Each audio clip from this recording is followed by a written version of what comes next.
Ladies and gentlemen, Jens Davidson here. Thanks for joining me. Do you remember back in probably July, if you've been watching my videos for that long, posted a YouTube short on a Lodge cast iron bread pan for doing sandwich bread, and it was cracked. That's how I got it. Well, today we're going to walk you through restoring this thing, which is going to involve a little bit of metalworking to braze that crack shut and overall refinish the whole thing to make it the most beautiful cast iron bread pan there is. Stay tuned. Thanks for watching.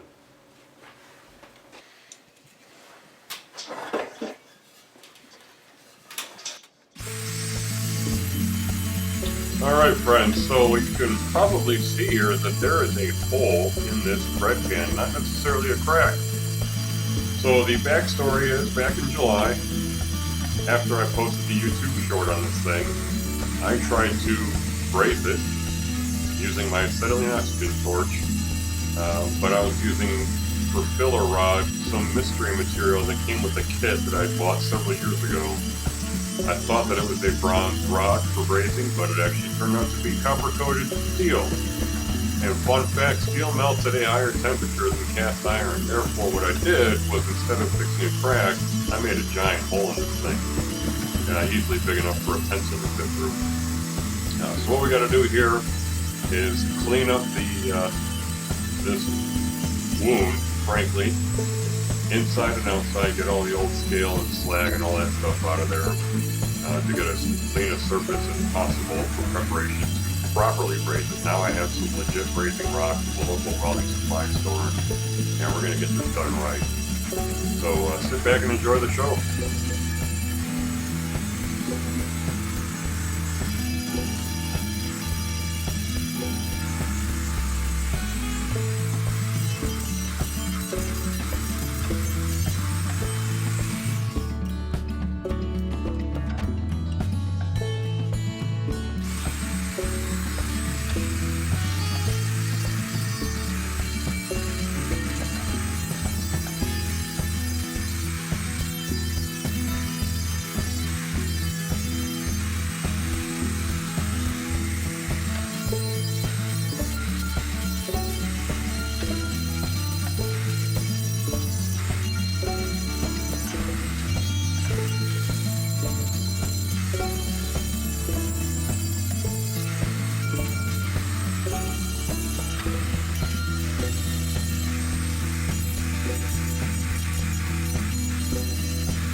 Alright, well, we're all set up here. This thing is clamped onto the piece of 2x4. This is kind of my first video doing hot work. Obviously, except for the blacksmithing video, but this is a little different because we're dealing with a really, really bright torch. So I'm really not sure how the camera is going to respond to this intensity of light. You'll have to forgive the noise. I got the heater on in my garage.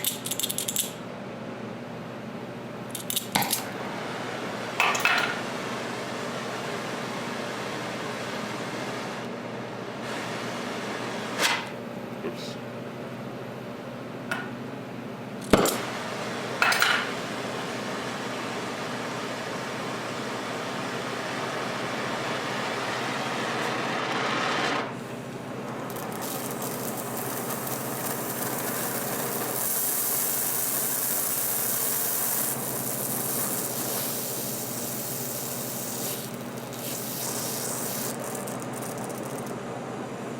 I'm going to start by heating up a large area of the skillet because I don't want really localized high intense heat, not on cast iron. That'll give you all the more cracking.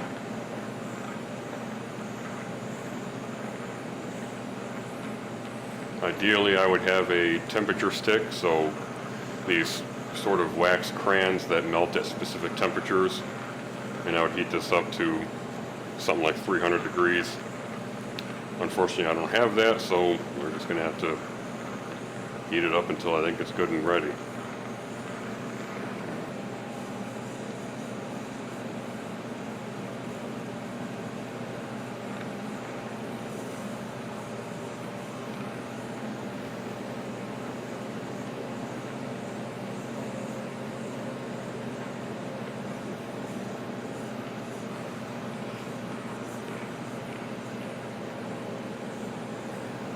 Alright, so we actually went past that. We're going blue here, which frankly I think that's all the better. Blue is about 450 degrees. So I think we're ready.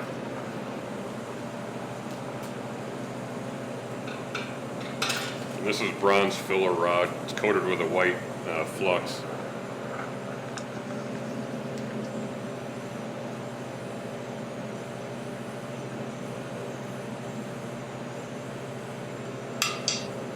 Did you hear that? That was a crack. So that's the original crack giving away because of the expansion from the heat. But we'll fill that in.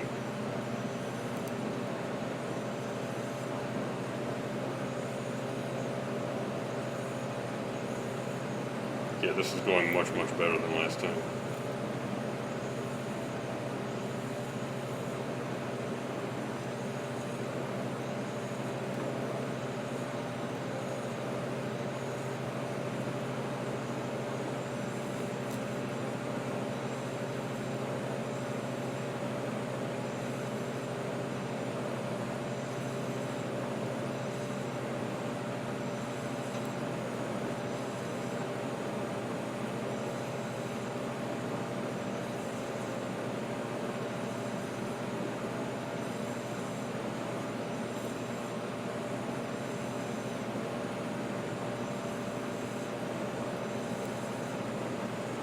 And this is frankly really good practice for me because I've got an antique coffee grinder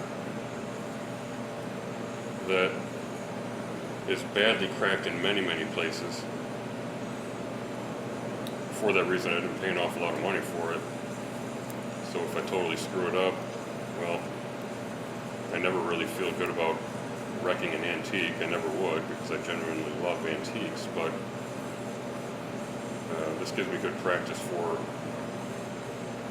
improving my chances of fixing that thing. Right here I'm just trying to blend this brazing tool.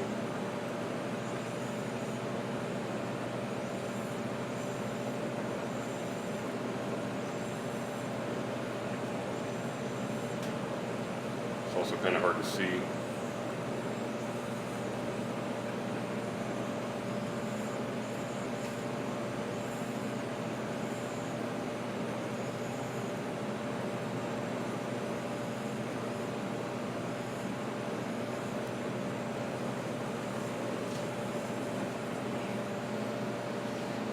Alright, I think we sealed it. I'm going to turn this thing around and we're going to attack it from the inside.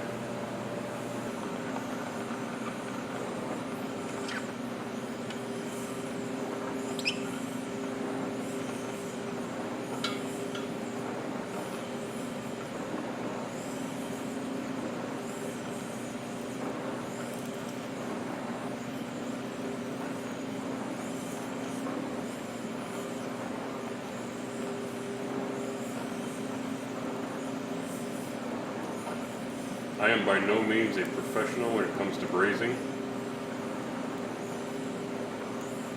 so don't really take this as an instructional video, but the way I see it, you want to take the torch away when you're trying to build up an area. You want to take the torch away and let that spot cool down until it solidifies before you come back and dope it with a little bit more in order to build up the braze material, the filler material in a specific area. Sorry, my head's getting in the way here. I gotta see what I'm doing. Looks like I'm not quite there yet. Plus, we want to be gentle on heating this thing up, because I don't want to melt another hole.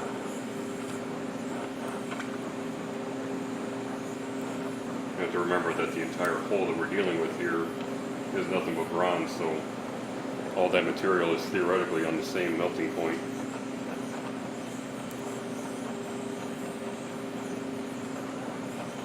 And I'm just kind of blending it in order to help smooth things up before I get to grinding this thing.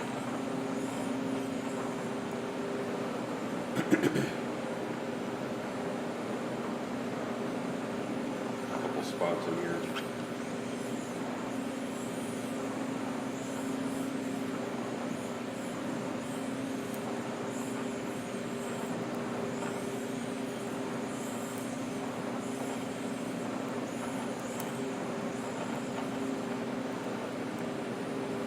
Alright, I think that looks pretty good. It's going to take a little bit of grinding to clean all that up and kind of level it with the rest of the body of the pan here, but overall I'm going to go ahead and say this thing's fixed. Alright, so back at it with the Dremel tool. And fun fact about this Dremel, it is a Type 400 XP, and I have had this thing since about 2004, right after I got out of the Marine Corps. This thing has been involved in an astronomical amount of projects throughout the last 17, 18 years. And incredibly handy tool, and I've never had to change the brushes on it. It's always gets run. So, nice job, Dremel. Highly recommended.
Alright, ladies and gentlemen, here we are. This is where I'm going to leave it. Used a Scotch Brite pad on an angle grinder to smooth out the outside of it. Turned out really well. And then I just finished sanding the bottom of it. That was a little more difficult because just the angle of it with the Dremel tool. Wasn't able to get a nice flat grind as I would with the sides, the walls here. So there was a bit of hand sanding to try and level that out, but you can still see some of the grinding striations from the Dremel stone. So at this point, what's next? We are going to clean this off with steel wool, soap and water, rinse it real good, and then put it in my oven on the self-cleaning cycle. And the self-cleaning cycle generally heats up to about 880 degrees Fahrenheit. The bronze alloy here has a melting point of 1670 to 1750 Fahrenheit, so there's no concern about that melting out or anything. So I anticipate that the oven clean cycle will kind of leave this thing with a uniform sort of passivation of iron oxide, so maybe like a dull gray, a nice soft dull gray, and it'll be ready to use at that point. Just rub it with oil and have at it. Alright, well, we let her cool down overnight, and here's the finished product. It's absolutely gorgeous. Let's bring you in for a close-up. Alright, so a little better lighting here. You can see our contrasted fix here. That's you know, a very nice brass color against what honestly looks like a dark blue gray patina, which is the oxide layer on this piece. So I'm really happy with how that turned out. I think it's gorgeous. Again, we smoothed everything out with the angle grinder, Gave it a nice, smooth, level finish. Not perfect because this is cast iron. You have to realize that it would take an astronomical amount of grinding and it would compromise the structural integrity of the piece if you ground down so far as to remove large areas of pitting like this. And as you grind down in cast iron, it is a naturally porous material. You might think this area is smooth right now, but you grind deeper and you're going to expose more pitting. So there is 0 point whatsoever, trust me, in trying to get cast iron pristinely machined smooth. Anyhow, overall I'm absolutely pleased and proud of how this thing turned out. I would definitely say with impunity that I think this is the most beautiful example of the Lodge bread pan that exists, because pretty well assumed that nobody's going to go through the extraordinary lengths that I did in order to clean this thing up and make it look pretty. But again, we ultimately had to, because I didn't feel like condemning this thing to a landfill, which is pretty much what would happen if I contacted the store that I bought it from and asked for a replacement. They would have just thrown it in a dumpster and given me a new one. I much prefer to fix it, and it makes it unique. Makes it mine, and this will without question last the rest of my lifetime. So one thing that I gleaned from this, and it really shows in the beauty, the aesthetic beauty of what we did here, I got an idea which I think is frankly a terrible one. You can leave a comment down below and let me know what you think, but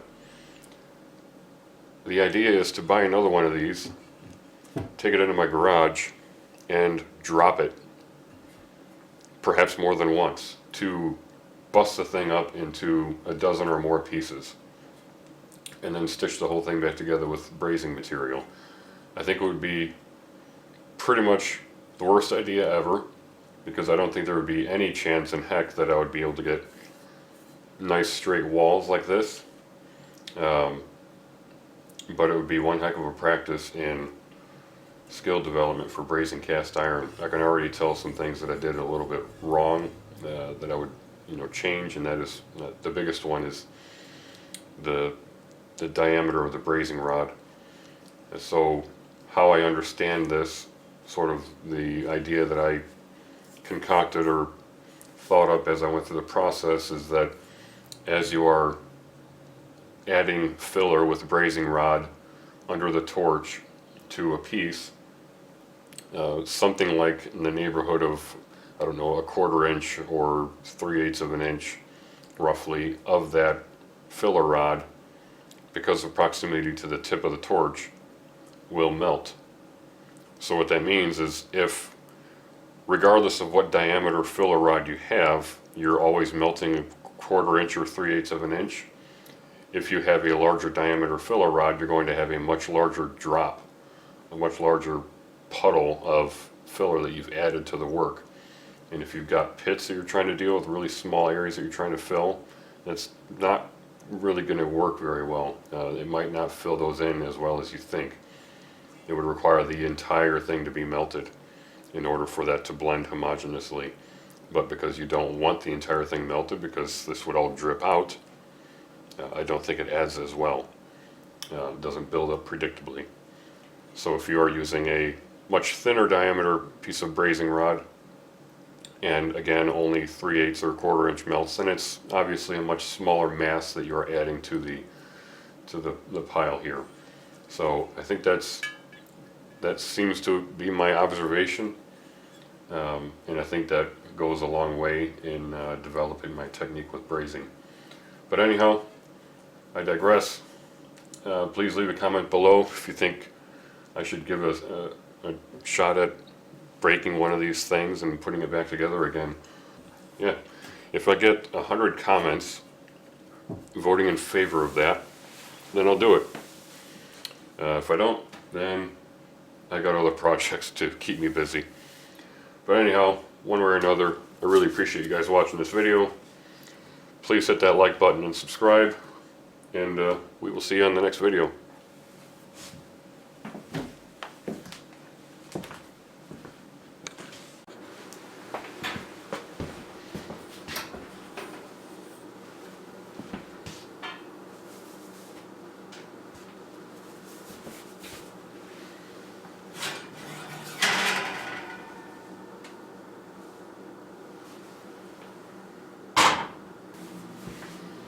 So check this beauty out.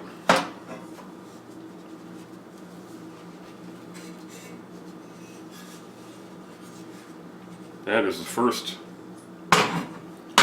loaf of bread baked in my modified, repaired Lodge cast iron bread pan.